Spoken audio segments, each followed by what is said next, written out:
Hello दोस्तों, नमस्कार। स्वागत है आपका अपने चैनल एक स्टडी पॉइंट में। तो दोस्तों, हम लोग आधुनिक भारत इतिहास के बारे में अध्ययन कर रहे थे। तो जो आने वाले पेपर हैं, जैसे आर ओ हो गया, री एग्जाम वाला है, और जो PCS 2025 प्री है, उसके लिए जो है कि हम लोग पढ़ रहे थे। तो पहले थोड़ा ये जो दृष्टि की बुक है, इसमें समराइज करके दे रखा है, तो इसको देखते हैं पहले। तो हमने कल पढ़ा था समाज सुधार आंदोलन, और उसके बाद जो कांग्रेस से पूर्व स्थापित राजनीतिक संस्थाएं थी उनके बारे में देखा था। तो आज हम लोग देखेंगे भारतीय राष्ट्रीय कांग्रेस के बारे में, जिसका बहुत बड़ा योगदान है। ठीक है, तो उसका हम देखेंगे। भारतीय राष्ट्रीय कांग्रेस जो 1885 में जिसकी स्थापना हुई थी, जिसका हमारी जो है कि स्वतंत्रता में बहुत बड़ा योगदान था, तो उसके बारे में देखेंगे। तो पहले इसकी स्थापना, भारतीय राष्ट्रीय कांग्रेस की स्थापना किसने की? एओ ह्यूम द्वारा किया गया। कब हुई? 1825 में हुई। तत्कालीन वायसराय कौन थे उस समय जब कांग्रेस की स्थापना हुई? तो उस समय वायसराय थे हमारे लॉर्ड डफरिन महोदय। अब कांग्रेस स्थापना हो गई, इसके बाद जो है कि कांग्रेस के हर साल अधिवेशन होते थे, अधिकांश दिसंबर माह में होते थे। तो पहला जो अधिवेशन हुआ, तो उसकी अवधि कब से कब तक चला? ये 28 से 30 दिसंबर तक चला। और कब चला? 1885 में। 28 से 30 दिसंबर तक 1885 में चला। स्थान कहाँ था? पहला कहाँ पे हुआ इसका अधिवेशन? गोकुलदास तेजपाल संस्कृत विद्यालय। ये कहाँ पे है? ये बम्बई में है। अगली बात की जाए तो प्रथम अधिवेशन जो था, इसके अध्यक्ष कौन थे? व्योमेश चंद्र बनर्जी। इनको WC बनर्जी 60 में कहीं कहीं पे लिख के आता है। ठीक है, तो ये WC व्योमेश हो गए, व्योमेश चंद्र बनर्जी, इसमें कंफ्यूज नहीं होना है। अगली बात की जाए प्रथम महासचिव की, तो जो प्रथम महासचिव किसे बनाया गया? एओ ह्यूम के द्वारा, जिनको स्थापना का जो है कि मुख्य श्रेय जाता है। अगली बात किया जाए कि द्वितीय अधिवेशन कब हुआ? एओ ह्यूम ने किया। कितने प्रतिभागियों ने भाग लिया पहले अधिवेशन में? तो 72 प्रतिभागियों ने थे। पूरी जो जानकारी है वो पूरी बिल्कुल सटीक है, और इसको पूरा एक एक चीज याद होनी चाहिए कि कितने प्रतिनिधियों ने भाग लिया? 72। सचिव कौन थे? अध्यक्ष तो बहुत पूछ चुका है कौन थे, तो WC बनर्जी थे, व्योमेश चंद्र बनर्जी। लेकिन अब महासचिव पूछ सकता है, तो ये ह्यूम थे। वो ह्यूम थे। कहाँ पे हुआ? गोकुलदास तेजपाल संस्कृत विद्यालय में।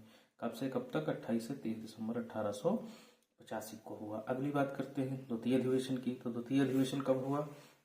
द्वितीय अधिवेशन 1886 में हुआ। हर एक साल पे होता था, तो 1886 में हुआ द्वितीय अधिवेशन। कहाँ पे हुआ? कलकत्ता में आयोजित हुआ। इसकी अध्यक्षता किसने की? दादा भाई नौरोजी ने की। इसी प्रकार हम तीसरा अधिवेशन देखते हैं, तो 1887 में हुआ। ये कहाँ पे हुआ? मद्रास में हुआ। इसकी अध्यक्षता किसने की? बदरुद्दीन तैयब जी ने की। और विशेष बात ये थी कि प्रथम मुस्लिम अध्यक्ष थे। कांग्रेस जो थी उसके प्रथम मुस्लिम अध्यक्ष अगर पूछा जाए कौन थे, तो बदरुद्दीन तैयब जी थे। कब हुआ यह अधिवेशन? 1887 में हुआ। कहाँ पे हुआ? मद्रास में हुआ। अगली बात की जाए जॉर्ज यूले। जॉर्ज यूले कौन थे? भारतीय राष्ट्रीय कांग्रेस का प्रथम निर्वाचित यूरोपीय अध्यक्ष था। कोई एक यूरोपीय व्यक्ति था जॉर्ज यूले, जो कि भारतीय राष्ट्रीय कांग्रेस का अध्यक्ष बना। ठीक है, प्रथम अध्यक्ष बना। अगली बात किया जाए 26वां अधिवेशन, बहुत इंपॉर्टेंट है। ये कब हुआ? 1911 में हुआ। 1911 में हुआ, कलकत्ता में आयोजित हुआ। स्पेशल क्या था इसमें कि जनगण मन का प्रथम गायन कांग्रेस के इस अधिवेशन में किया गया। कब? 1911 वाले में। इसके अध्यक्ष कौन थे? बिशन नारायण धर थे। अब इसमें बहुत सी चीजें हैं। इसमें राजधानी का स्थानांतरण हुआ, जॉर्ज पंचम आए थे, दिल्ली दरबार लगा था। ठीक है, तो इसमें और क्या हुआ था कि 1905 का जो हमारा बंगाल विभाजन था उसको भी रद्द किया गया था। तो बहुत सी जानकारी है, लेकिन इसमें इतना दे रखा है, तो इतना देखते हैं 26वां अधिवेशन 1911 के बारे में। अगली बात की जाए एनी बेसेंट के बारे में अगर देखा जाए, तो भारतीय राष्ट्रीय कांग्रेस की प्रथम महिला अध्यक्ष थी। यहाँ पे ध्यान देने वाली बात यह है कि प्रथम महिला अध्यक्ष थी, भारतीय महिला नहीं थी ये, क्योंकि ये विदेशी महिला थी। तो अब देखते हैं महात्मा गांधी के बारे में। 1924 में बेलगांव अधिवेशन, ये कर्नाटक में है बेलगांव, तो उसके अधिवेशन की अध्यक्षता की थी इन्होंने। बेलगांव में एकमात्र ऐसा अधिवेशन था जिसकी गांधी जी ने अध्यक्षता की थी। अब अगर बात की जाए सरोजिनी नायडू के बारे में, तो प्रथम भारतीय महिला अध्यक्ष थी। ये कौन थी? प्रथम भारतीय महिला अध्यक्ष थी। इन्होंने कौन से अधिवेशन में अध्यक्षता की? 1925 वाला, जो कानपुर का हुआ। अगली बात की जाए कराची अधिवेशन की, तो कराची अधिवेशन में क्या हुआ कि मौलिक अधिकारों की मांग की गई। किसने अध्यक्षता की? सरदार वल्लभ भाई पटेल जी ने, और इन्होंने ही मौलिक अधिकारों की मांग की थी। ठीक है, अगला है कराची अधिवेशन। कराची अधिवेशन की अगर बात की जाए, तो कराची अधिवेशन कब हुआ? ये 1931 वाला हो गया, जिसमें मौलिक अधिकारों की मांग की गई वल्लभ भाई पटेल जी के द्वारा। अब आता है हरिपुरा अधिवेशन, इसकी अध्यक्षता किसने की? सुभाष चंद्र बोस ने।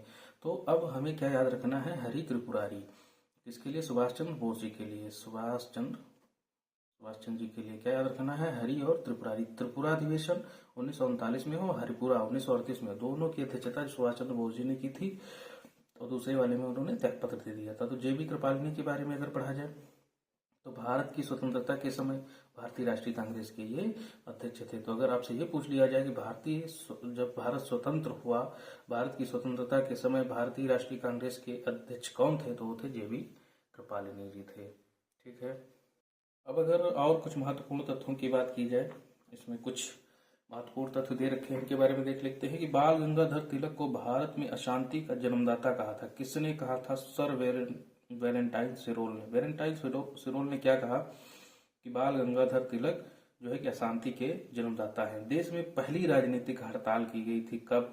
बम्बई के कपड़ा मिल मजदूरों द्वारा। तो पूछ लिया जाता है देश में पहली राजनीतिक हड़ताल की गई थी किसके द्वारा? तो बम्बई के जो कपड़ा मिल मजदूर थे